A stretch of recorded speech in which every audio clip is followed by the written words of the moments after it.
मैं राजस्थान की ओर लेके चलूंगा, क्योंकि राजस्थान के नए मुख्यमंत्री श्रीमान भजनलाल जी शर्मा बन चुके हैं। जरा तालियां बजा दीजिएगा। और क्यों मैंने तालियां बजवाई वो आप फिर से तालियां बजाएंगी, क्योंकि इससे एक बात सिद्ध होती है। जो पूज्यवर ने सांगानेर के भगवान आदिनाथ में जो सिद्धि की है, उसकी सिद्धि बताने जा रहा हूं। यही भजनलाल जी शर्मा जी जब अपना टिकट लेने के लिए गए, मांगने के लिए गए, तो पहला श्रीफल सांगानेर के बाबा, बड़े बाबा के यहां लगा के गए। जब ये जीत कर आए तब पहला श्रीफल सांगानेर में आकर चढ़ाया।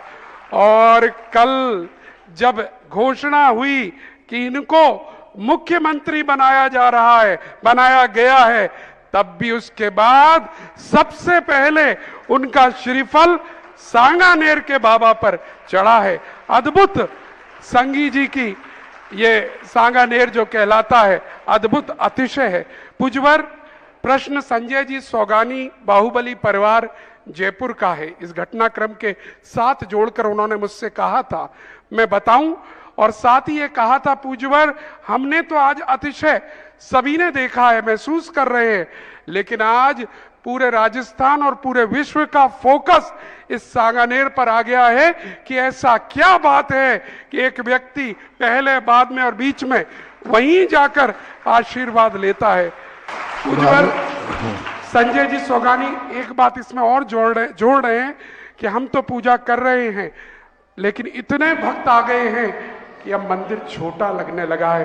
पूज्यवर उसका भी कुछ उपाय बताइए, और इसके अतिशय की प्रभावना अपने श्रीमुख से ही करिए, ऐसा वो कहते हैं। भारत में अभी तक हमने सारी मूर्तियों का इतिहास सुना, लेकिन हमने शास्त्रों में पढ़ा था, यति भी सब आचार्य महाराज हुए ईसा पहली शताब्दी के 2000 वर्ष में। उन्होंने दो रूप के, एक इष्ट देव, आराध्य देव और कुल देव। तो इन्हीं भगवानों को जैनी दो रूप में मानता है। जब भगवान की भक्ति करने जाता है, जब भगवान की पूजा करने जाता है, तो आराध्य देव इष्ट देव मानता है, अभिषेक करता है इष्ट देव, नमोस्तुते। लेकिन जब सांसारिक कार्यों के लिए आशीर्वाद लेने जाता है, तो कुल देवता मान के जाता है। जैसे आप शादी का कार्ड, पहला कार्ड मंदिर जी में दोगे, कोई भी कार्यक्रम करना है, पहला श्रीफल, तो ये कहता है कुल देवता। तो जैनियों को इन भगवानों को दो रूप में मानना चाहिए। गुरु महाराज को भी दो रूप में मानना चाहिए। एक तो गुरु पंच परमेष्टि हैं, तो वो तो सब मालूम है, लेकिन जब आप सांसारिक कार्यों को करने जाएं, तो अपना पहला कार्ड कुल गुरु को और कुल देवता को समर्पित करना चाहिए। अब कुल गुरु कुल देवता कौन है? इन्हीं को, महाराज नहीं बदलना, भगवान नहीं बदलना, इन्हीं को जब किसी सांसारिक आवश्यकताओं को सगुण के रूप में स्वीकार करते हैं, तब ये कुल देव हो जाते हैं। जैसे आपने कार्ड चलाया तो ये कुल देव हो गए उस समय, आराध्य देव नहीं। ये उल्लेख शास्त्रों में मिलता था, पर मैंने कहा कि ऐसा कभी हुआ हो, कहीं मिला हो? पूरे भारत की मूर्तियों के इतिहास में ये परंपरा मुझे कहीं देखने में नहीं आई। ये मात्र सांगानेर का आज इतिहास हम तुम्हें ले जा रहे हैं 8वीं शताब्दी में। 8वीं शताब्दी के अंदर उस समय जब यहाँ पर ये मंदिर, पहले इसका नाम था संग्रामपुर, फिर राजा सांगा हुआ तो इसका नाम बढ़ा सांगावती, और सांगावती का नाम बदलते बदलते हुआ सांगानेर। अब राजा सांगा को, जब इनके 12 भाई थे ये लोग, राजा सांगा, और भाइयों में इतना विसंवाद हुआ कि युद्ध हुआ, तो राजा सांगा एक बड़े भाई थे और बहुत शक्तिमान थे, लेकिन परिस्थितियां ऐसी बनी कि उनको भागना पड़ा आमेर से, और आमेर से जैसे भागे तो मात सांगानेर के इसी मंदिर के तलघर में कहीं छुप गए। और इनके छुपने से कई दिन तक वो वहाँ छुपे रहे। छुपने के बाद जब युद्ध में शांति हुई तो बाहर निकल के इन्होंने फिर अपनी सेना की रचना की छुप करके, और सेना की रचना करके पुनः इन्होंने राज्य प्राप्त किया। और राज्य प्राप्त करने के लिए सबसे पहले इस सांगानेर का विकास किया, और इतना बड़ा विकास किया कि सांगानेर को उन्होंने आमेर का मीना बाजार बनाया। मीना बाजार का अर्थ होता है जहां जौहरियों की दुकान होती है। जयपुर तो था ही नहीं उस समय। आमेर का मीना बाजार सांगानेर कहलाता था, जहां 700 जैनियों की जौहरी की दुकान थी। 700 जैनी जौहरी बसते थे। ये लिखित में इतिहास है। सरस्वती नदी बहती थी वहां पर, वो नदी का भी उल्लेख है। और उस समय राजा सांगा ने निर्णय किया कि आज के बाद हमारे, क्योंकि वो जैन तो थे नहीं, आदिनाथ को कुल देव माना, और कुल देव की परंपरा उनके थे। उनके घर में कोई भी कार्यक्रम हो, शादी हो, युद्ध को जा रहे हो, नागल हो, कुछ भी कार्य हो, आमेर से पालकी में चांदी का रथ पालकी में रखकर गाजे बाजे के साथ सांगानेर आता था। श्रीफल ऐसे ही नहीं लाएंगे, गाजे बाजे के साथ। या तो स्वयं सांगा आता था, और नहीं आ पाता था तो अपने कहारों के द्वारा बाजे के साथ श्रीफल भेजता था। यानी पहला इतिहास मिला इतने भारत की मूर्तियों में जिसमें कोई मूर्ति राजा की कुल देव के नाम से पूजी गई। और नियम था पूरी, उनके बाद भी ये चलता रहा। राजा राम सिंह के बाद से यह परंपरा, जब अंग्रेज लोग आ गए उसके बाद इस परंपरा पर बंधे रहे। लेकिन पहले इतिहास चलता था, और वो इतिहास पूरा, और वही परंपरा आज तुमने सुनाई तो हमें अतीत याद आ गया उस समय का, कि उस समय उस की यही कुल परंपरा थी। तो आज एक आश्चर्य जारी, ऐसा सरप्राइज किया कि किसी को भी बताते हैं कि वसुंधरा के लिए जब गृह मंत्री ने नाम दिया तो वसुंधरा कहती हैं नाम तो सही है। यानी किसी को कानों कान खबर नहीं थी कि भजन लाल भी सारे एडजस्ट पोल फेल, ये बनेगा, ये बनेगा, ये बनेगा। और भजन लाल पहली बार जीते, पहली बारी चुनाव लड़े और पहली बारी मिनिस्टर बने। ये है कुल देवता का चमत्कार। जय हो, जय हो, जय हो। अब उनकी श्रद्धा वो जाने, सांगानेर से ही जीते और वो जी, और 48,000 कुछ वोटों से जीते जी। ऐसा कुछ बता, 48,000 कुछ वोटों से उनकी कोई जीत हुई है।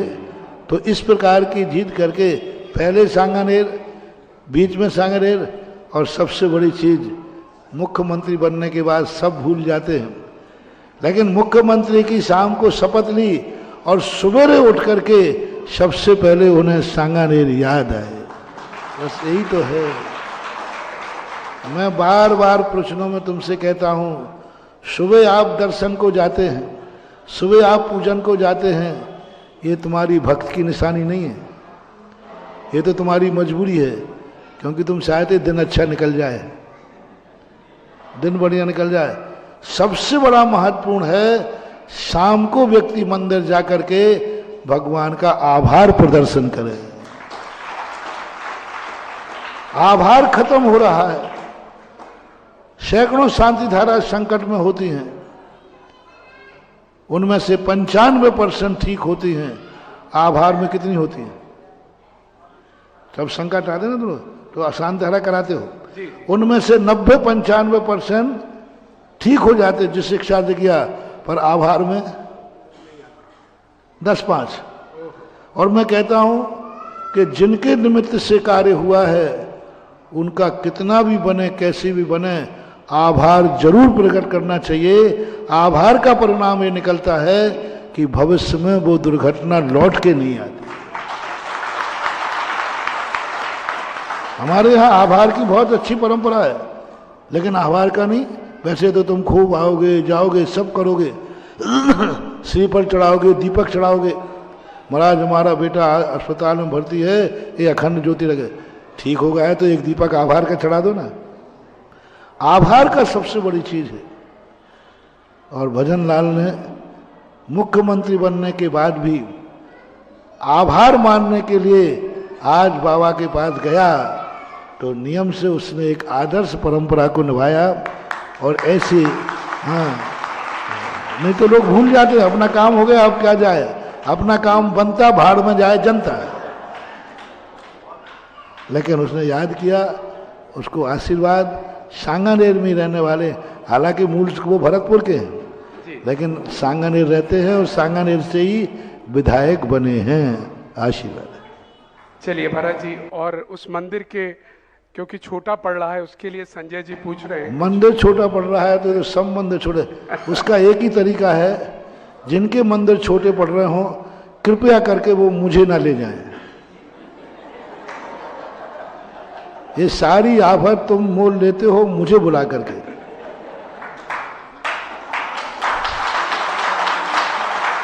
ये मंदिर इतना बड़ा था मनोज बाबू, इतना बड़ा था कि तुम तो जाते ही नहीं थे।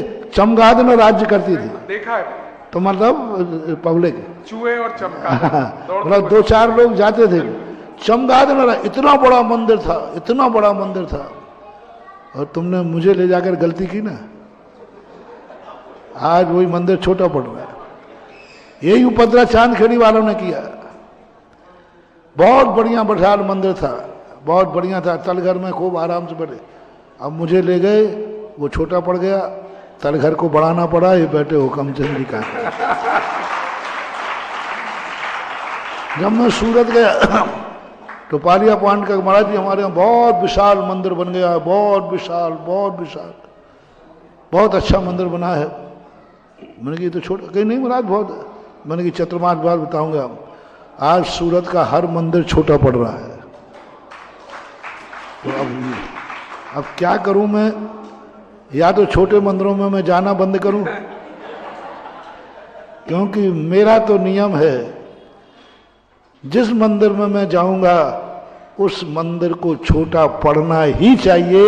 यही मेरी पहुंचने की निशानी है। मैं तो कहता हूं मेरी ये पहचान बने। ये मंदिर छोटा क्यों पड़ रहा है? क्यों यहां सुधा सागर आए थे क्या? होना चाहिए।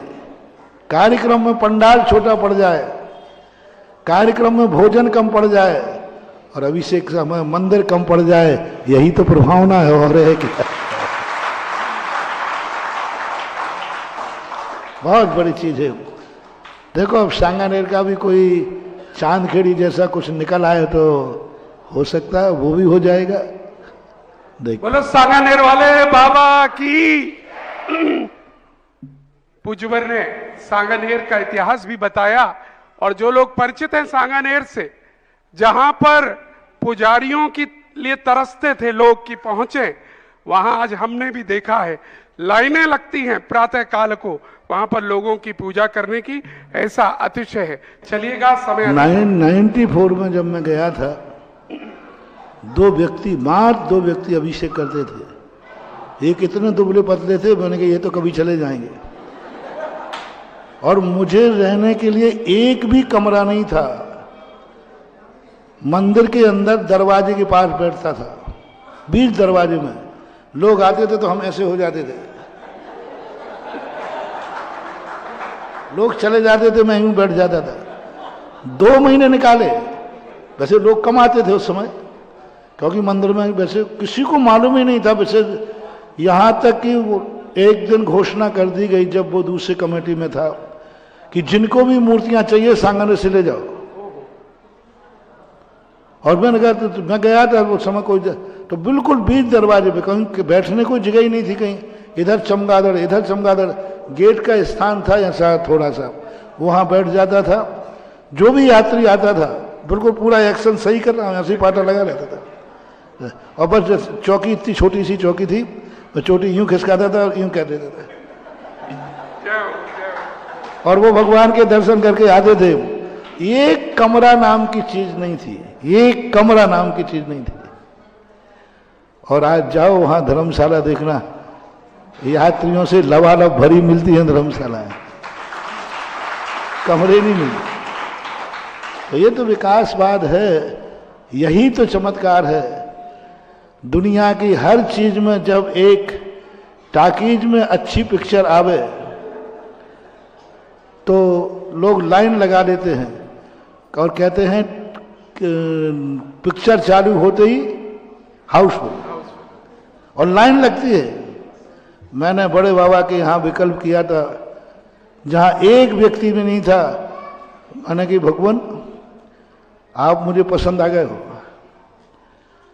एक दिन इसी मंदिर में अभिषेक करने वालों की लाइन लगाऊंगा और दिखाऊंगा कि हमारे भगवान का अभिषेक है। और आज सुबह जाकर के तुम देखना, इतनी बड़ी कभी कभी लाइन होती है कि मंदिर के बाहर तक लोग खड़े रहते हैं। ये है अपना इतिहास, और क्या क्या। चलिएगा, अगला नाम लेना।